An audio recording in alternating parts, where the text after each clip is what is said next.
అందరికీ వందనాలు. కీర్తనల గ్రంథము 121 అధ్యాయము 5వ వచనము. యెహోవాయే నిన్ను కాపాడువాడు, నీ కుడి ప్రక్కను యెహోవా నీకు నీడగా ఉండును. ప్రార్థన చేసుకుందాం. పరలోకమందు నా తండ్రి, నీ ఘనమైన శ్రేష్టమైన నామముకు వందనములు. కరుణామయుడు, ప్రేమ గలవాడు, దయగలవాడు, నీకే వేలాది స్తుతి స్తోత్రములు. చేరి వచ్చిన సహోదరులు మా అందరినీ దీవించండి. వాక్యం చెబుతున్న సోదరిని దీవించండి. వాక్యం మా అందరికీ అర్థమైనట్లు వివరించి సామర్థ్యతను దయచేయండి.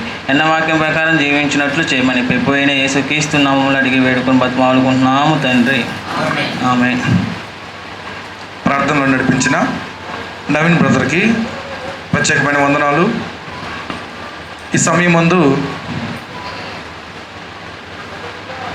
ఆరాధనలో దేవుని వాక్యాన్ని మనం ధ్యానించబోతున్నాం. కాబట్టి ప్రతి ఒక్కరూ వాక్యం వినటానికి సంసిద్ధంగా ఉండవలసిందిగా మనవి చేస్తున్నాను. హృదయం, మనస్సు దేవుని వాక్యంపై కేంద్రీకరించలాగున ప్రతి ఒక్కరూ సిద్ధపడాలని మనవి చేస్తున్నాను. చూడండి,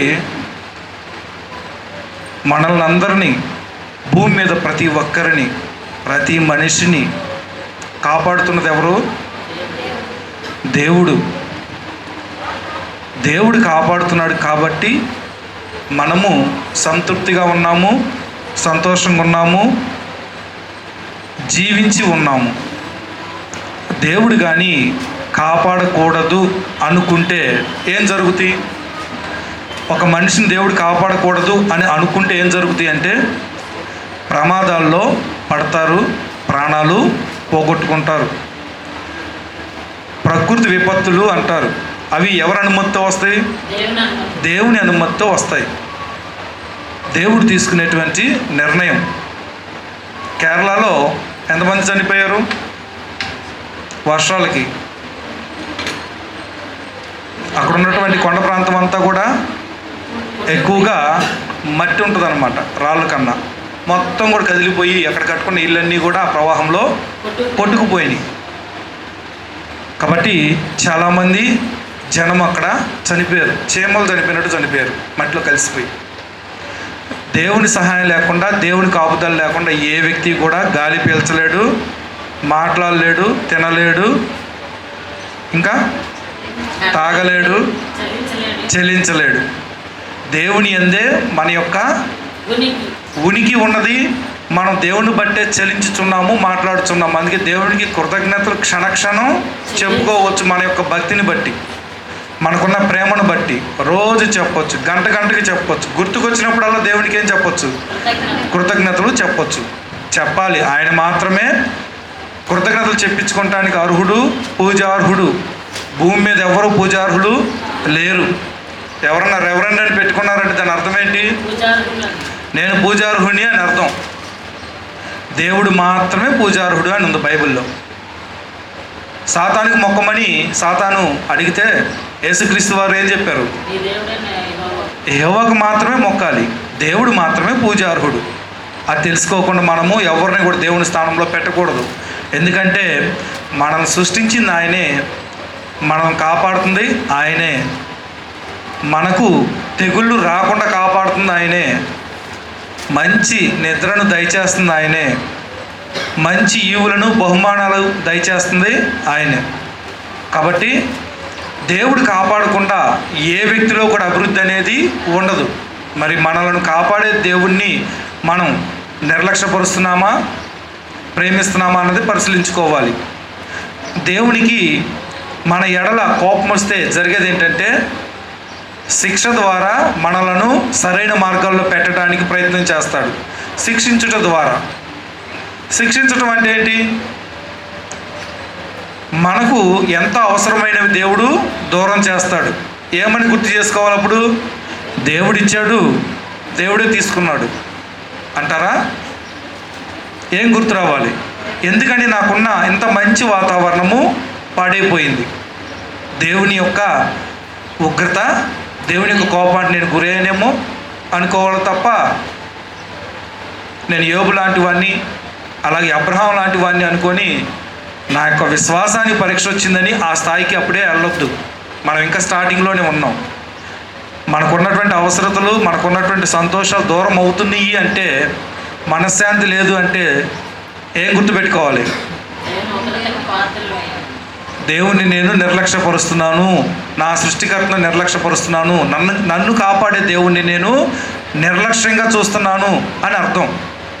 అందుకే మీరు ఆమోస్ గ్రంథం 3వ అధ్యాయం ఒకసారి చూస్తే 2వ వచనం, అదేమనగా భూమి మీది సకల వంశములలోనూ మిమ్ముడు మాత్రమే నేను ఎరిగి ఉన్నాను గనుక మీరు చేసిన దోషక్రియలన్నింటిని బట్టి మిమ్మును శిక్షింతును.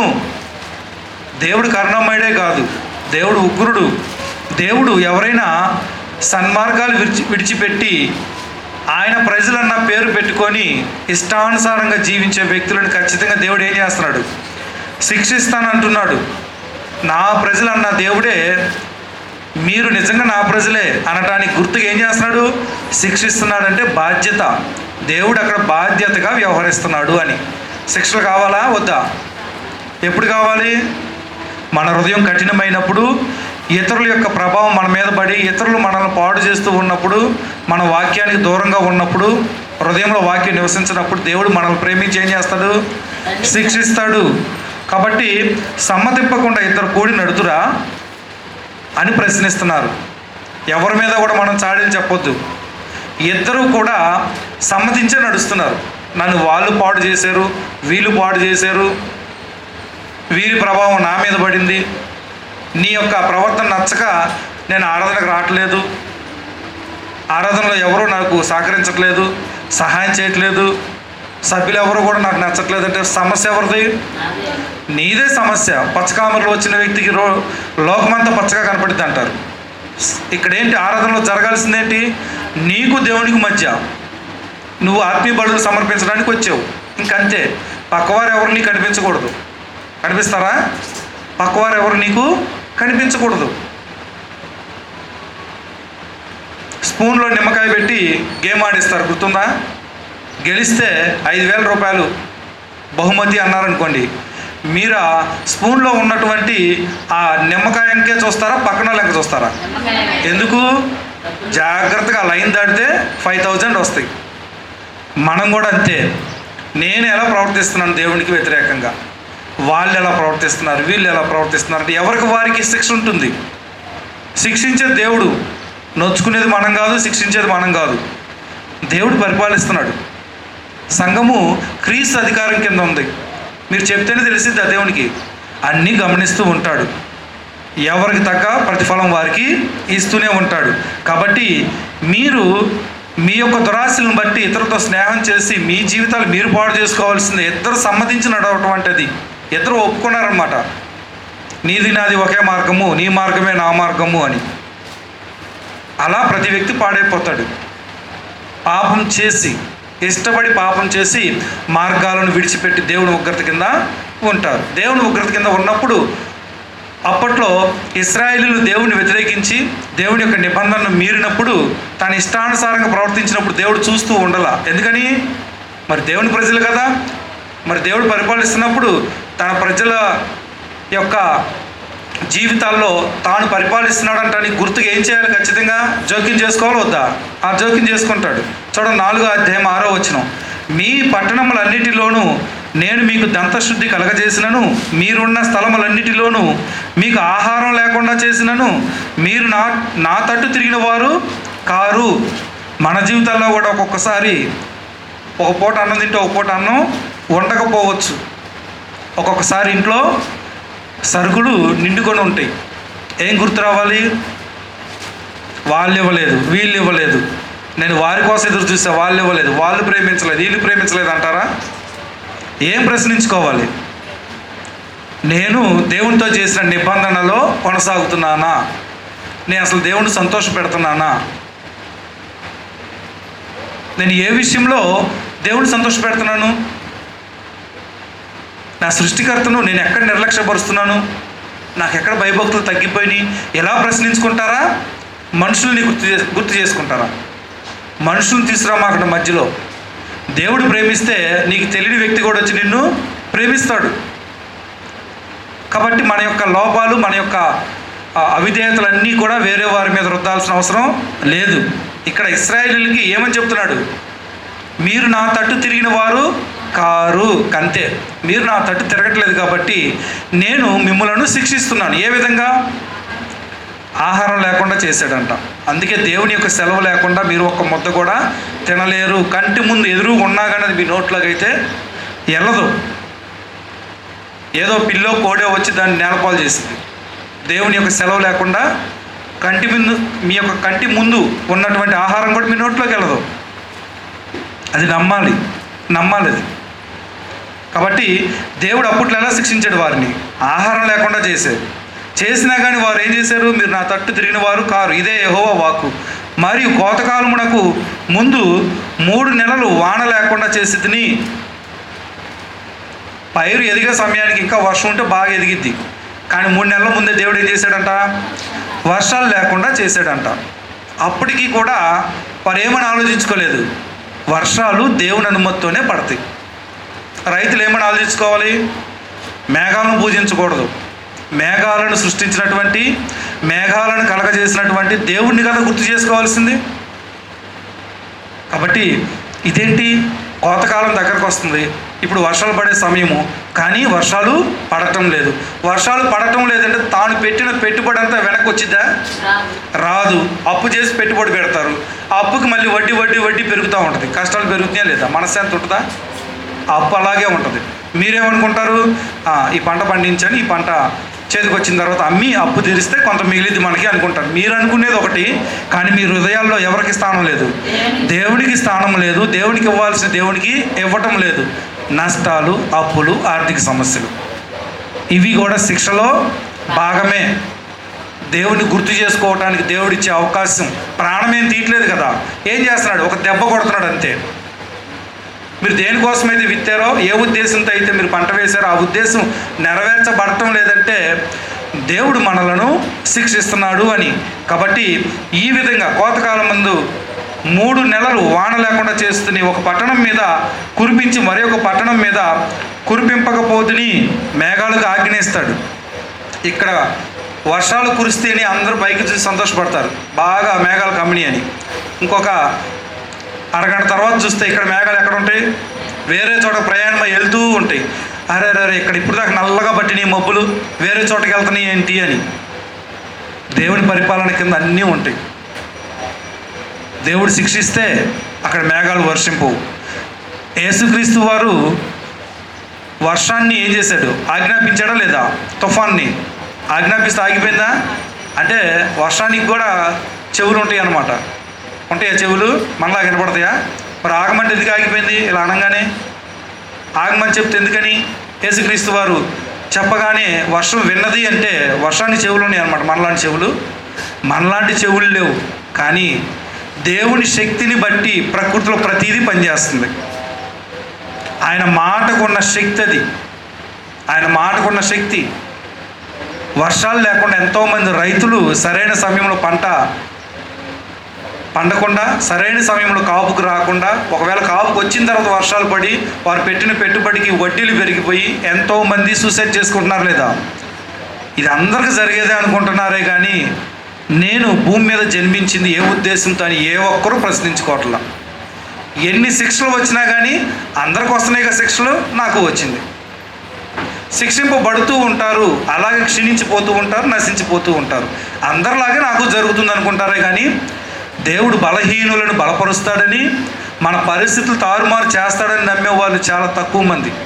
వారికిలాగే నాకు జరిగింది, నాకే నా పంట నష్టం, వారికి జరగలేదా అనుకుంటారు. అసలు నీకెందుకు జరగాలి? ఎవరికో జరిగింది, నీకు కూడా జరగాల? దేవుడిని ఎరిగిన వారు అలా ఉంటారు. దేవుడు ప్రజల్లో ఒకరైనా మనం ఏం చేయాలి? మనకు నష్టాలు జరుగుతున్నప్పుడు, కష్టాలు మనల్ని వీడనప్పుడు ఏం చేయాలి? వెంటనే మనలో ఉన్న లోపాన్ని పసిగట్టాలి. దేవుడు క్షమిస్తే మరలా సరిదిద్దుతాడు. యోబు యొక్క కుటుంబాన్ని మరలా ఇచ్చాడా లేదా? మరలా ఇచ్చాడు. పరిస్థితులు చక్కదిద్దాడు. ఆ దేవుడి గురించి నేను మాట్లాడుతుంది. యోబుతో వ్యవహరించిన దేవుడితోనేనా? ఆ దేవుడి గురించేనా నేను మాట్లాడుతుంది ఇప్పుడు? మరి ఆ దేవుడైతే మన జీవితాల్లో కూడా దేవుడు శిక్షను అనుమతించినప్పుడు శిక్షను బట్టి మరెక్కువగా తప్పిపోతారా, శిక్షను బట్టి మారు మనసు పొందుతారా? మారు మనసు పొందండి. ఇది ఒకటి నేర్చుకుందాం. ఎవరి మీద మన యొక్క లోపాలు తోయొద్దు, ఎవరి మీద కూడా ఆపాదించొద్దు. ఎంతసేపటికి నేనే బలహీనుణ్ణి, నేనే ఆత్మీయంగా బలహీనంగా ఉన్నాను, నేను ఎదగాల్సింది చాలా ఉంది, దేవుడు నా నుంచి ఇంకా బాగా ఆశిస్తున్నాడు కాబట్టి నన్ను శిక్షిస్తున్నాడు, ఇది తాత్కాలికం, ఈ శిక్ష అనేది తాత్కాలికం అనుకోవాలి. అంతే తప్ప ఎవరి మీద కూడా సనగొద్దు, గుసగుసలు చెప్పొద్దు. ఏ వచ్చినా సరే దేవుని అనుమతి లేకుండా రావు. ఎవరినేమంటే ఏముంది, దేవుడే అనుమతించినప్పుడు నేనేం చేయగలను? యోబు తన స్నేహితులతో మాట్లాడా? మీరేం చేస్తారులే, అన్నీ ఇచ్చిన దేవుడే అన్నీ తీసుకుంటున్నాడు, ఇంక మీరు మాత్రం ఏం చేయగలరు? అందుకే మనము మన స్నేహితులు, మన బంధువర్గాన్ని ఎవరిని కూడా ఇందులోకి లాగొద్దు. ఇందులో ఎవరి పాత్ర ఉండదు. దేవునికి నీకు మధ్య, దేవుని ప్రజలనే గుర్తింపు నువ్వు ఎప్పుడైతే కోల్పోతున్నావో, దేవుడికి దూరం అవుతున్నావో, మన పిల్లలు మనం ఎలాగైతే కొడతామో దేవుడు తీసుకునే చర్య, దేవుడు చర్య తీసుకున్నప్పుడు దేవునికి ఏమని చెప్పాలి తెలుసా? నా లోపాన్ని శిక్ష ద్వారా తెలియజేస్తున్నందుకు నీకు కృతజ్ఞతలు. కానీ చాలామంది ఏం చేస్తారంటే కష్టం వచ్చినప్పుడు, నష్టాలు వచ్చినప్పుడు ఆరాధన మానేస్తారు. చెప్పే కారణం కూడా అదే. ఎందుకు ప్రభురాత్రి భోజనాన్ని మానేశారంటే ఆ కష్టాలు, నష్టాలు, ఇబ్బందులు, ఇరుకులు ఇవన్నీ చెప్పుకొస్తారు. దేవుడు శిక్షిస్తున్నది సన్మార్గంలో పెట్టడానిక, మరింత పెనం మీద నుంచి పొయ్యిలో పట్టడానిక? కాదు. చాలామంది ఏం చేస్తారు, తనకున్న ఇబ్బందులు బట్టి అవి ఒక కారణంగా చెప్పి ఇంకా ప్రభురాత్రి భోజనంలో పాలు పంచుకోకుండా మానేస్తారు. అందుకే దేవుడు శిక్షిస్తున్నటువంటి ప్రజలు ధన్యులు. ఎందుకంటే వారు సన్మార్గంలోకి వస్తారు, దారిలోకి వస్తారు. ప్రతి మోకాలు యేసుక్రీస్తు నామమున వంగాల్సిందే, ప్రతి నేత్రము ఆయనను చూస్తారు. మేము మోసపోయామని తెలుసుకుంటారు. కానీ మనం చూడండి, మోసపోకుండా ఉండినట్టు దేవుడు మనకి వాక్యం ద్వారా హెచ్చరిస్తున్నాడు. మనం మోసపోయే వారంగా ఉండవద్దు. చూడండి, ఒక చోట వర్షం కురిసెను, వర్షం లేని చోట ఎండిపోయాను. 2-3 పట్టణముల వారు నీళ్లు త్రాగుటకు ఒక పట్టణమునకే పోగా అచ్చటి నీరు వారికి చాలకపోయెను. ఎంత దీనాది దీనమైన పరిస్థితితో చూడండి. ఎన్ని పట్టణాలు? 2-3 పట్టణముల వారు నీళ్లు త్రాగడానికంటే ఒక పట్టణానికి వెళ్ళారంట. ఆ పట్టణం వాళ్ళకే సరిపోవాలి, ఎక్స్ట్రా వచ్చిన ఈ 3 పట్టణాల వాళ్ళకి కూడా సరిపోవాలి. సరిపోతాయా? కొట్టుకుంటారు. అది కాబట్టి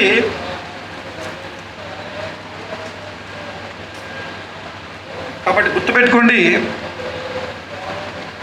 నీటి కొరత ఏర్పడినప్పుడు, నీరు లేక ఇబ్బంది పడుతున్నప్పుడు ఏం గుర్తు రావాలి? నీటిని దయచేసిన దేవుడు మనకు అది అందట్లేదంటే, దేవుడి చిత్తం లేకుండా ఎవరైనా తాగగలరా? తాగలేరు. మంచినీళ్ళు తాగేటప్పుడు ఎప్పుడైనా సంతోషంగా అనిపించింది అనుకోండి, ఏమనుకోవాలి మనసులో? దేవుడు నాకు మంచినీళ్ళు దయచేశాడు.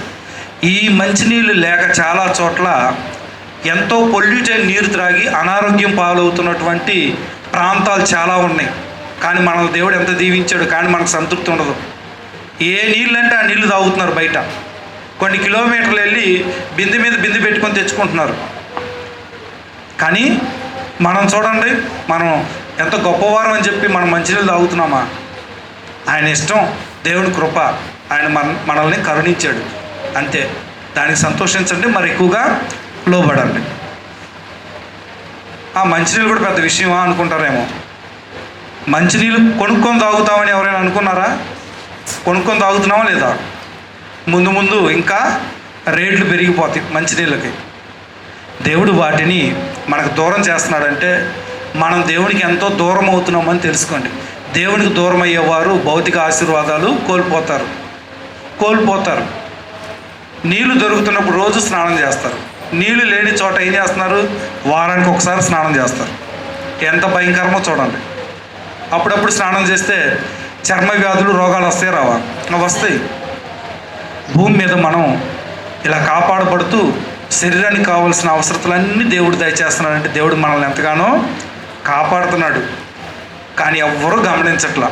దేవునికి ఇవ్వాల్సిన మహిమ, ఘనత దేవునికి ఇవ్వవలసినటువంటి ఆరాధన భావంలో వెనుకబడి ఉన్నాము. దేవుడు వారిని సరిచేసే క్రమంలో ఉన్నాడు. ఖచ్చితంగా సరిచేస్తాడు. వాక్యం విని కూడా గ్రహించి కూడా ఆచరణలో పెట్టకపోతే దేవుడు చర్య తీసుకుంటాడు, జోక్యం చేసుకుంటాడు. శిక్షలు మనం ఇష్టపడదామా? వాక్యం విని లోపడదామా? విని లోపడదాం, వాటికి అలవాటు పడద్దు మనం. చూడండి, వారికి చాలకపోయాను అయినను మీరు నా తట్టు తిరిగిన వారు కారు. ఏం చేసినా కానీ కరువు కాటకాలు రాకుండా ఎలా ఉంటాయి? అన్ని చోట్ల జరిగేది ఇది అంటున్నారే కానీ ఇది దేవుడు ఖచ్చితంగా సరిచేస్తాడు. ఈ లోపాన్ని తీసేస్తాడు. ఈ యొక్క బాధాకరమైనటువంటి పరిస్థితుల నుంచి మనల్ని విడిపిస్తాడని ఒక్కరు కూడా అనుకోవట్లా. ఆయన తట్టు మాత్రం తిరగట్లా. మన కుటుంబాల్లో కూడా అంతే. ఏ ఇబ్బందులు వచ్చినా, ఎన్ని సమస్యలు వచ్చినా వారికి వీరికి చెప్పుకుంటాం కానీ మారు మనసు పొంది దేవుని దగ్గర మోకరిల్లి కన్నీరు మాత్రం విడువరు. దేవునికి లోబడరు. దేవుని వాక్యం వినటానికి ఇష్టపడరు. దేవునికి సమయం ఇవ్వడానికి ఇష్టపడరు. కానీ ఆ సమస్యల్లో, ఆ ఇబ్బందుల్లో మూలుగుతా అలా మూలుగుతానే ఉంటారు. శరీరంలో ఆత్మ మూలుగుతానే ఉంటుంది. కానీ ఆ మూలుగుల్ని తీసివేసి దేవునికి మాత్రం లోబడరు. ఇబ్బందులు వస్తున్నాయి, ఏం చెప్పాలి? ఇప్పుడు ఉదాహరణకి భర్త ఆరాధనకు రావట్లేదు అనుకోండి. ఏమండి, మన ఇంట్లో సమస్యలు ఒకప్పుడు ఎలాగున్నాయి? దేవునితో సమాధానంగా ఉన్నప్పుడు ఎలాగున్నాం మనం? ఇప్పుడు మీరు దేవుడికి వ్యతిరేకంగా నడుచుకుంటున్నారు. కాబట్టి ప్రార్థనకు రండి, ఆరాధనకు రండి అని భర్తని, ఒకవేళ భార్య రాకపోతే భర్త భక్తిగా ఉన్నాడు అనుకోండి, ఏం చేయాలి? బలపరచాలి కదా ఒకరినొకరు. ఇంట్లో పరిస్థితులు కూడా చెప్పాలి. చూడండి పరిస్థితులు ఎలా ఉన్నాయి అని. ఏమంటే మన ఇంట్లో సుఖశాంతులు, ఆనందాలు లేవండి. ఒకప్పుడు ఉన్నాయి, ఇప్పుడు పారిపోయినాయి. మనం బైబిల్ క్లాసుల్లో పాల్పంచుకుందామని జ్ఞానం గల స్త్రీ భర్తకు చెప్పాలి. జ్ఞానం గల భర్త ఏం చేయాలి? భార్యకి చెప్పాలి. వారు మంచి భార్య భర్తలు, దేవుడు ఇష్టపడే భార్య భర్తలు. ఒకరు వీక్ అయినప్పుడు ఒకరు ఏం చేయాలి? బలపరచాలి, చెప్పాలి. నువ్వు నాకు చెబుతున్నావా అన్నారనుకోండి, నేను కాకపోతే ఎవరు చెప్తారు? ఏక శరీరులు ఒకరినొకరు చెప్పుకుంటే గౌరవమా? ఎవరో దారిని పోయే వ్యక్తి వచ్చి చెప్తే గౌరవమా? ఏక శరీరులు ఒకరినొకరు ఏం చేయాలి? ఒకరి లోపం ఒకళ్ళు సరి చేసుకోవాలి. మీకు హెడ్ మీద ఇక్కడ ఏదో అయింది చూడండి, తుడుచుకోండి అని చెప్పరా? ఇది కూడా అంతే. ఆత్మీయ జీవితంలో మీకు ఇది ఒక్కటేనండి, మీరు ఈ విషయంలోనే వెనకబడ్డారండి, కొంచెం ఆలోచించరని చెప్పాలి. అలా చెప్పుకొని ముందుకు సాగాలి. ఎందుకని? రాబోయే శిక్షను, ఉగ్రతను తప్పించుకుంటానికి. ఈ యొక్క చిన్న చిన్న శిక్షలు దేవుడు ఎందుకు అలవాటు చేస్తున్నాడంటే వీటికి లోబడని వారు రేపు అంత్యశిక్ష ఒకటి ఉంది, అది వారు తట్టుకోలేరు. కాబట్టి దేవుడు ముందుగా ఏం చేస్తున్నాడు? అడ్వాన్స్గా చిన్న చిన్న శిక్షలతో హెచ్చరిస్తున్నాడు. నిత్యనాశనంలోకి ప్రవేశించిన తర్వాత అస్సలు తట్టుకోలేరు కాదు, ఇంకా అరుపులే. ఇంకా అక్కడైనా అరుపులే ఉంటాయి. కాలుతా ఉంటే ఏం చేస్తారు? అరుపులే. ఆత్మలను కాల్చే అగ్ని అది. మనకు తెలిసిన అగ్ని కాదు. అగ్ని అన్న పేరు ఉంది కదా అని చెప్పి మనం చూసే అగ్ని కాదు అది. గ్యాస్ స్టవ్ మీద ఉండే అగ్ని, అలాగే కట్టెలు మండుతున్నప్పుడు కనపడే అగ్ని, ఆ అగ్ని కాదు అది. ఆత్మలను కాల్చటానికి దేవుడు ఏర్పాటు చేసిన ప్రత్యేకమైన అగ్ని. అది ఆరదు. దాంట్లో కిరోసిన్ పొయ్యి అవసరం లేదు, దానికి గ్యాస్ అవసరం లేదు, ఏం అవసరం లేదు. నక్షత్రాలు స్వయం ప్రకాశకాలా కాదా? చదువుకుంటున్నారు కదా పిల్లలు, అవి అంతటా అవే వెలుగుతాయి. అలాగే నిత్య శిక్ష, ఆ అగ్ని కూడా ఎప్పుడు మండుతూనే ఉంటుంది తప్ప ఆరిపోవడం అనేది జరగదు. ఆ అగ్ని ఆరదు, పురుగు చావదు, మనిషి చావడం. నేను చస్తే బాగుండు అనుకుంటాడు, కానీ దేవుడు అరవటానికి అనుమతిస్తాడు. ఆ బాధలను అనుభవించడానికి, వేదన పడటానికే అనుమతిస్తాడు. కానీ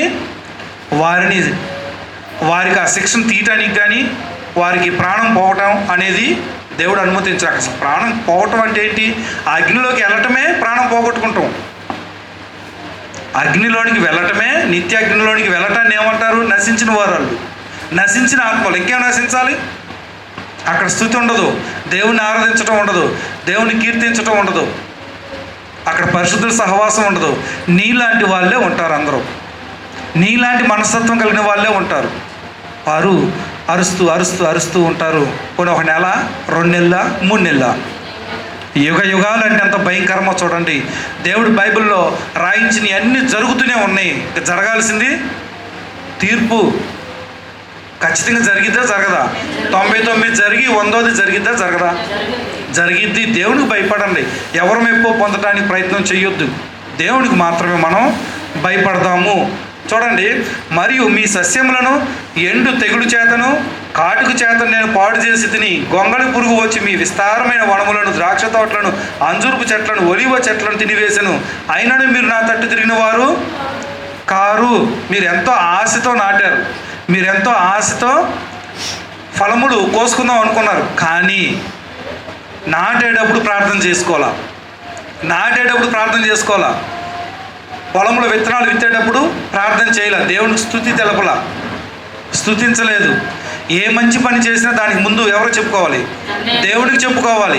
ఏమీ చేయలా, తన సామర్థ్యం అంట, తన గొప్పతనం అంట, తన తెలివితేటలని చెప్పి పంటేస్తారు.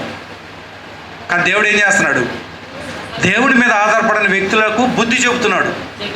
దేవునికి ఇవ్వాల్సినటువంటి స్థానం దేవుడికి ఇవ్వకుండా, దేవుడికి కృతజ్ఞతాస్తులు చెల్లించకుండా, దేవుడితో ఏమీ సంప్రదించకుండా పంటేస్తారు చాలామంది. కానీ సరైన సమయంలో దేవుడు వేటికి అనుమతిస్తాడు? గొంగళ పురుగులు వచ్చేస్తాయి, విస్తారమైన పురుగులు వచ్చేసి విస్తారమైన పంటను పాడు చేస్తాయి.